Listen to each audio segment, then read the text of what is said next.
Hey, APUS history folks, Mr. Lamont here. We're going to work on some AP review. So everything that we're doing today was given to you in your yellow folder. So my suggestion is that you get out each of these documents. You could do them one at a time. I'm going to show you all the ones that we're going to do today real quick, but you could go through and work on trying to answer them. I think that's the smartest thing you could do, and then come back and check your answers. So first off, you see this long list. There's 37 terms, goes all the way down to wig. These are terms from units 1 through 7. I'm going to try and match them, etc. here. Okay, in addition, we have this paper here. Looks a little different for you, but basically you've got a group of authors, the name of what they wrote, and then a description of what that work is. And you're trying to match all the way across. So figure out, what did Andrew Carnegie write and what's a description of what he wrote. In addition, we have this little sheet here that has the key amendments to the Constitution, 12 through 26. Notice they're not all listed. Then a little bit here that reviews the first 10 of the Bill of Rights. So you're looking for kind of how to fill in the blanks here for key ideas for the amendments. And then finally, we've got this chart, which were basically what I consider maybe some of the key Supreme Court cases. Knowing each one of these will, if it pops up, then that'd be a good thing to have. So with that all being said, what you should do now, my recommendation, is pause this video and go to work on these. See what you can remember, what you could study, and then when you're done, come back to the video. We're going to go through the answers. Okay, so this was what we're going to do first. All right, so I'm getting ready to show the answers. So if you are going to do the work, go ahead and leave the video now and come back later. Okay, so switching over to the answers for this chart. All right, so for some reason the letters got cut off, so I'm not certain what happened there, but we'll make sure we understand the definition. So federal supremacy, just anytime you see the word federal, that's levels of government. So national, state, local. And that's the notion from the Federalist Party that the national government should be more powerful than the states. Remember how big a deal it was in the beginning of America to have Federalist versus anti-Federalist. We can have a strong central government, or the states can have more power, like they did in the Articles of Confederation. Assumption, okay, when you assume something, you take it over. So the national government would take over all the debts that the states had. That was part of Hamilton's bank plan, and to make the federal government more powerful, because if the national government has lots of debts, then it has to use what in order to collect that money? It's got to collect taxes. Taxes like a tariff, tax on exported goods. Remember, we always talk about the wall. The tariff is like a wall that keeps American industry safe and makes imports price go higher. Okay, that's a good term to remember going into the DBQ. Good chance that maybe it's going to be, you might be able to fit in there how America has been isolated economically because of tariffs. All right, then we have excise tax. Remember, we hear excise, we think precise. It's a tax on one specific good, all right? And that was when the whole whiskey rebellion started, because typically an excise tax is on something you don't have to have. You don't put an excise tax on milk, but you might on whiskey, which caused the Whiskey Rebellion, which is the rebellion where the American government showed power. Washington opened up a can, as opposed to Shays' Rebellion, which showed how weak the Articles of Confederation was. Okay, bonds. We talk about bonds usually in wartime.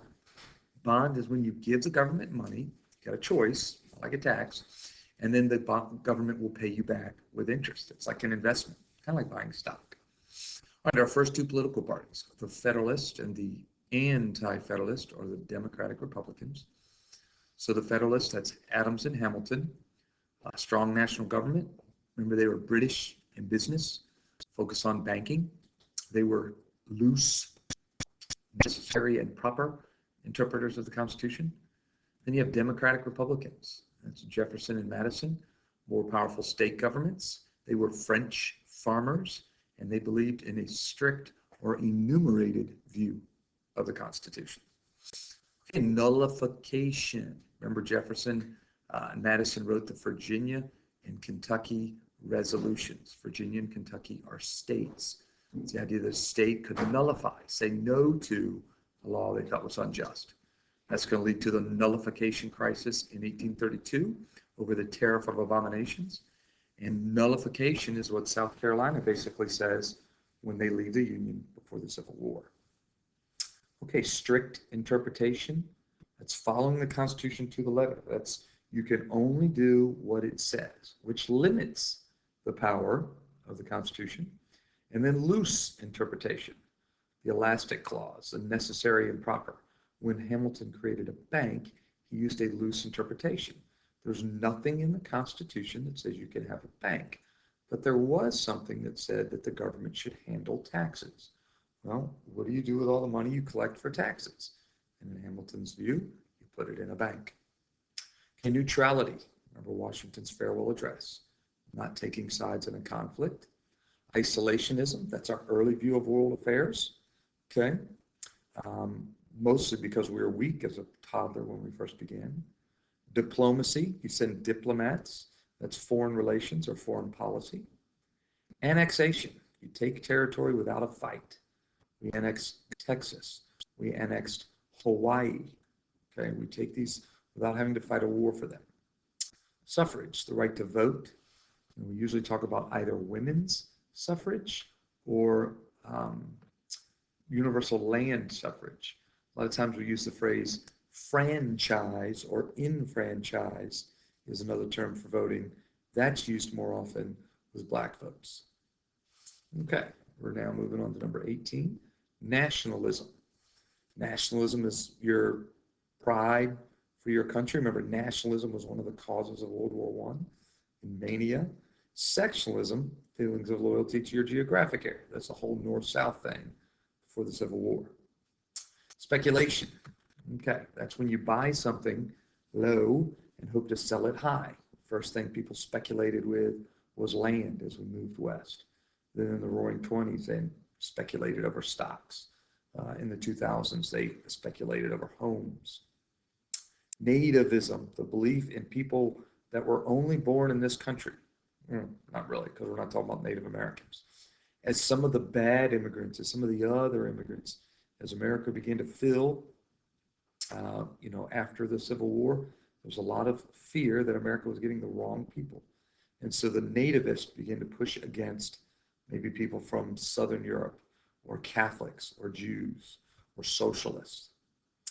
Know Nothings was actually a political party that started against immigration from outside people, against Catholics. Whigs, political party formed to get rid of Andrew Jackson. Remember, kings wear wigs, and they thought he acted like a king. They will eventually become part of the Republicans. Patronage. Patronage means giving jobs to your friends. We also call that the spoils system. Andrew Jackson helped to inaugurate the spoils system. If you remember, James Garfield was a president who was assassinated during the Gilded Age, and his vice president, Chester Arthur, passed the Pendleton Act to get rid of patronage. Temperance, when you drink, you have a bad temper. So that was the movement to rid the nation of the evils of alcohol. It's one of those first reforms in the 1820s. Remember, women faced a lot of the effects of this, and so women were big in terms of trying to get temperance. Abolition, we always talk about abolition, getting rid of slavery, emancipation of slaves. Popular sovereignty, the people rule, the people vote. You might remember this was Stephen Douglas's part of the Compromise of 1850. So California comes in because of the 49ers to the United States as a free state, and the slave states, part of their compromise was, we're going to let places like Kansas and Nebraska, we'll let their people vote on whether they want to have slaves or not, which turned into chaos, if you remember, because all the pro-slave people from Missouri moved into Kansas to vote, and it became such a civil war, they called it Bleeding Kansas. Okay, the Free Soil Party. Okay, this isn't talking about the cost of land. This is saying as we move west, The land's going to be for free white farmers, not for slave owners. Free soil means not slave. Remember, the biggest part of the disagreement early on with the whole abolition slavery movement was they argued about it moving west. It wasn't about getting rid of the slaves. Remember, Abraham Lincoln was elected to keep slavery from expanding. Okay, Freeport Doctrine. Stephen Douglas was running against one of the four people who ran in the election of 1860, and he basically said, put his foot in his mouth because Southern Democrats refused to vote for him because he said a state could get rid of slavery. Republican Party, okay, that's the newly formed in 54, but really it's Lincoln in 1860, all about opposing the spread of slavery. It will become the party of big business and industry, the laissez-faire party. Secession, that is when you leave, withdraw from the United States. South Carolina seceded from the Union. A confederation is a loose organization of states, like the Articles of Confederation. Basically, you're giving power to the states. Whereas the Union is a tight organization. Remember, Abraham Lincoln's whole question was, I'll do everything to restore the Union.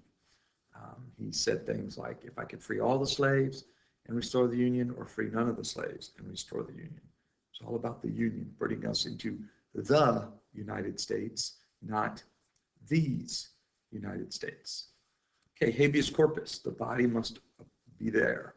That was the idea that you had to go before a judge to be explained why you're arrested. We could just throw you in prison.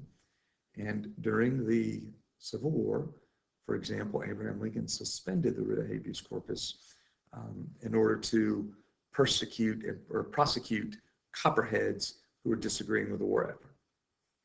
Okay, so if enfranchise means to give votes, then disenfranchise means to take them away. Usually when we talk about disenfranchisement, we're talking about Jim Crow laws, poll tax, grandfather clause, literacy test, things done in the South to limit black voting. Populist, or popular with the people. Okay, this was your Wizard of Oz, your scarecrow.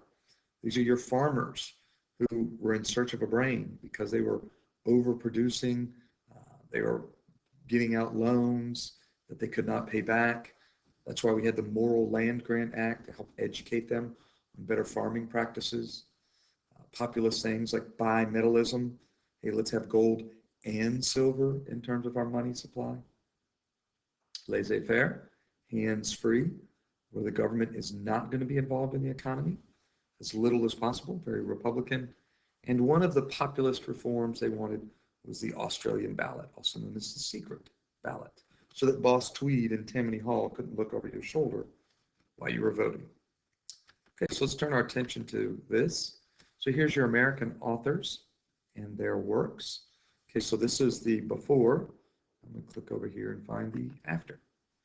Okay, so you could pause and work through this, or we'll go through them real quick. James Fenimore Cooper was one of those first of American authors. Our new American identity, The Last of the Mohicans, talked about the noble savage, the idea that even our savages are noble in America. Alexis de Tocqueville was a Frenchman who traveled in the United States and raved about his experience and wrote a book called Democracy in America. He talked about how there was no official nobility here, how people could be born poor and rise in the ranks, the freedoms, democracy, etc. Noah Webster, remember he talked about the dictionary of American English. You know, we're trying to stand up and create our own identity. We don't speak English, we speak American English. Ralph Waldo Emerson and Henry David Thoreau are your two transcendentalists. Emerson wrote Nature, but maybe more importantly, Thoreau, with his civil disobedience, of course, had a great effect on Martin Luther King. Both of them basically said America was having some issues. They both protested the Mexican War as an immoral war. Remember, Henry David Thoreau was imprisoned for failing to pay his taxes, an act of civil disobedience. Nathaniel Hawthorne wrote The Scarlet Letter. Remember, the woman was the heroine, about the Puritan fanaticism as this adulterous woman was forced to wear the scarlet A but nothing was done to the man, etc. Washington Irving, Legend of Sleepy Hollow, Rip Van Winkle, the idea that we could have our own mythology. If the Greeks are cool with mythology, maybe we can be cool with mythology. All right, Herman Melville wrote Moby Dick, this world that was changing. You know, there's all the themes in English, man against this, man versus nature, man versus society. And I had a lot of these in this story, but it just also helped us to realize that, you know, coming over the ocean, this brand new America, the emergence of industry, the world is changing. Edgar Allan Poe, your romantic, not like I love you, but your emotional author, science fiction, not science fiction, sorry. What is it when you have, you know, kind of these gothic tales of crime, etc. Harriet Beecher Stowe, the little lady who started the big war. Remember Abraham Lincoln called her that? She wrote about Uncle Tom's Cabin, which multiple people read, and it really spread the abolition movement. We also talked about how many English people read it, which made it so they did not want to help the South in the Civil War, even though they wanted their cotton. Okay, Helen Hunt Jackson, Jackson hunted Indians. Helen Hunt Jackson, Jackson hunted Indians. She wrote A Century of Dishonor about how poorly we treated the Native Americans. Alfred Thayer Mahan was Teddy Roosevelt's guy. He wrote about how important naval history is, which is why Teddy wanted to build the Great White Fleet, get naval bases, and build the Panama Canal. Jacob Riis took pictures on how the other half lives. He was a muckraker in New York City, showing how bad it was for these people living in these dumbbell tenements and slums. Upton Sinclair made you want to throw up when you read The Jungle, muckraking about the meatpacking industry. I aimed for America's heart and instead hit them in the stomach. Ida Tarbell, tar is black and so is oil. She wrote about John Rockefeller's Standard Oil and muckraked on how he used integration and monopolies. Andrew Carnegie was a robber baron who became super wealthy, rags to riches story, and then realized maybe we should be giving some of this money back. Kind of the opposite of social Darwinism.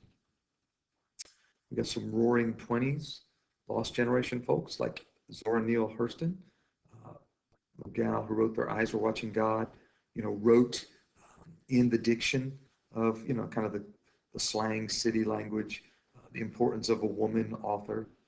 F. Scott Fitzgerald, The Great Gatsby, roaring 20s riches aren't enough. It's not enough to become wealthy. You won't necessarily be happy.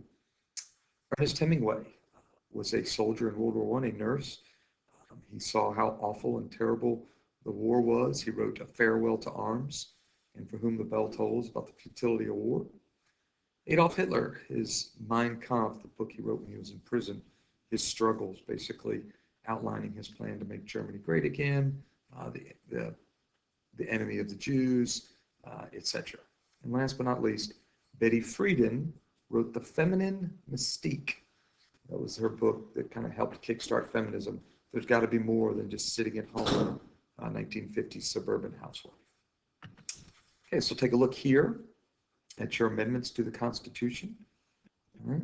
Now this box over here on the right, I don't have on the second one, so I'm going to go and read through this now.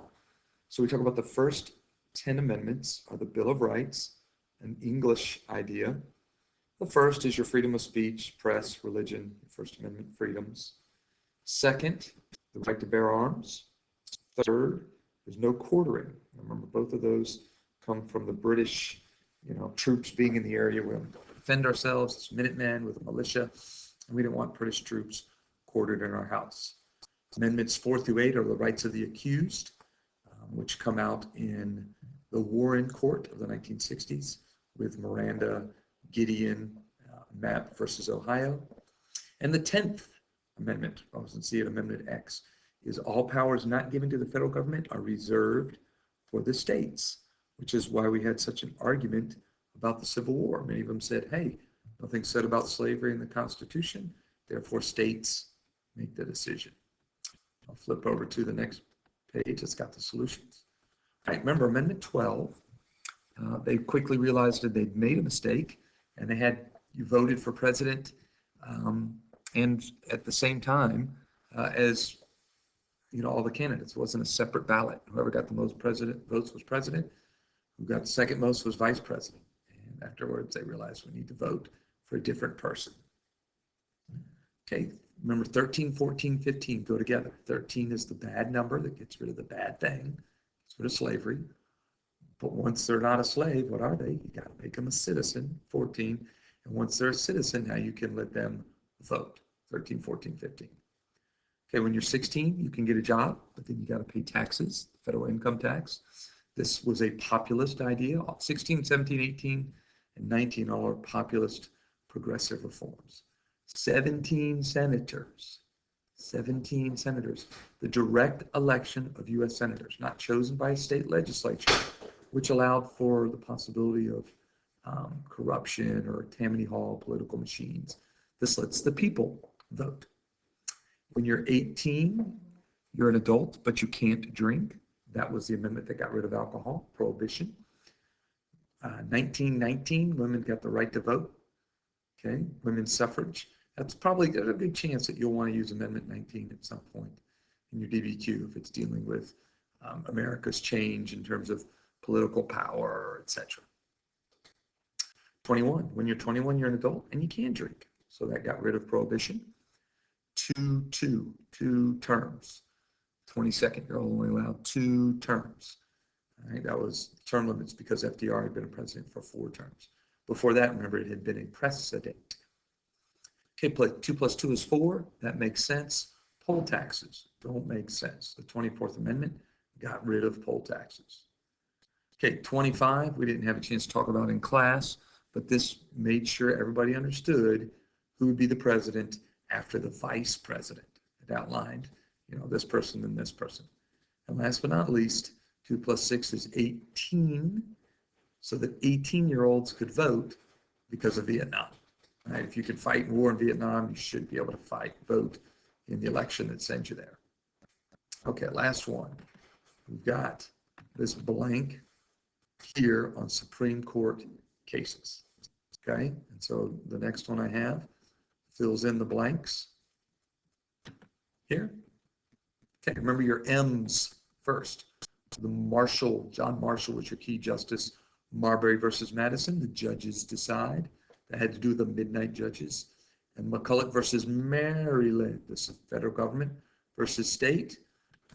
Maryland wanted to tax the national bank, and John Marshall said the power to tax is the power to destroy.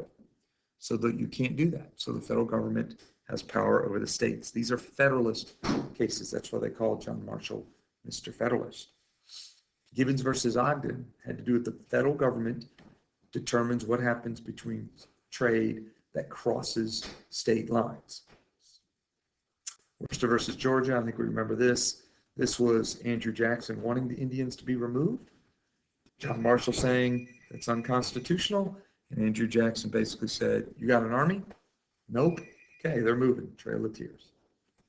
Probably the worst Supreme Court case in American history. 1856, notice the year. If there is a Civil War type question, in terms of, the expansion of slavery or how how America moved towards, emancipation, definitely want to use this. This is the Supreme Court case that basically said you could take your slaves anywhere they want because they're property. Doesn't matter what the Missouri Compromise said about some line at 3630. Okay, farmers were bashed by Wabash versus Illinois. This was the populist-inspired Supreme Court case where they're trying to get the railroads regulated because the railroads were sticking it to the farmers with rebates for rich people and high rates for them. And it showed that the Republicans were going to be in control. Plessy versus Ferguson. Separate but equal is okay. So that's the opposite of Brown versus Ford. Shows you how bad, racism and segregation were in the South post-Reconstruction. Right, Northern Securities. That sounds like a business. This is Teddy Roosevelt doing trust busting, okay, versus the United States. Okay, remember, trust in U.S. history is bad. That's like a monopoly. Those were your robber barons, etc. Schenck versus the United States during World War I. It was the idea that if there was a clear and present danger you could restrict speech. You might remember the Espionage and Sedition Acts were passed during World War I to keep people from protesting the war. And people said, hey, you're taking away our free speech. And the Supreme Court said, as long as there's clear and present danger, we can do it. Okay, Korematsu. That sounds very Asian, Japanese. And look at your year during World War II. This is the Supreme Court case which allowed Americans of Japanese American ancestry to be put in concentration camps. Okay, so that goes back to Schenck versus the United States. There's a possibility that the question on the test this year could have to do with, people losing rights, kind of like a Schenck versus the United States, or you could go all the way back to the Alien and Sedition Acts, the Korematsu versus United States, talk about the Patriot Act that allows the government to read your emails. So maybe that's something to look for. All right, Brown versus Board. Brown people wanted to go to school with other people. 1954, separate but equal is unconstitutional. Remember, Thurgood Marshall was the African-American lawyer who eventually became the first African-American in the Supreme Court. All right, here are your three cases that deal with rights of the accused. Map, you have to have a map. You have to have a warrant to look at every specific thing. If you just find some evidence, you can't use it in the case. Gideon was an angel. An angel's not really an angel. Gideon was a warrior, but he kind of fought for the people, just like a lawyer fights for the people. So this is the case that said you have to have a lawyer and you have your Miranda rights read to you. This is your right to remain silent. That you can't self-incriminate.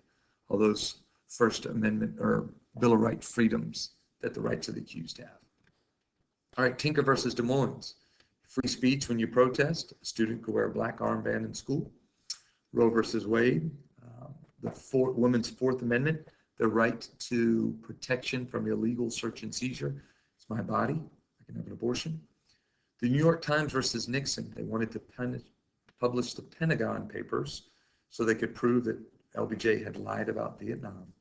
And last but not least, U.S. versus Nixon, where the U.S. government, led by the Congress, sued the president to turn over the tapes, which proved that he'd been lying about Watergate. Okay, so there's our review. You may take that and use that. It would be good, just kind of general view, good practice.